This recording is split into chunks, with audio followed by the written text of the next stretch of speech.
教室里传来朗朗读书声，有通过认证了，对不对？有。中级。哦，中级。听不懂了，然后也都不会讲，然后就想要说多多少少学习的。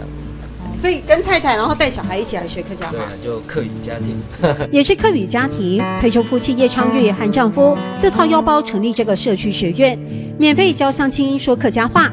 小学生来，上班族来，还有阿嬷带孙子一起来，多说多听，从生活中学客语，教学内容也生动有趣。我刚才讲到偷行量，我就会把偷行量用的应用到客家生活。生活的时候，什么个东西会偷行量，什么个东西会酸酸甜甜。70多岁的爷爷说客家话本来就不是问题，但要克服读写的障碍。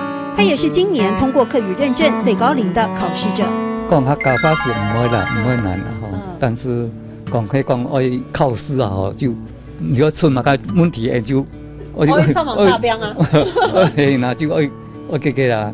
语言是文化的根，透过分享，叶昌玉让更多人愿意加入客语新传师的行列，而客家文化的种子也因此开枝散叶。只是想别把我们的那个客语文化啦，还有传承，要能够传下去嘛。我们小孩也一大群啦，也应该要学，这个本地好不讲好吧。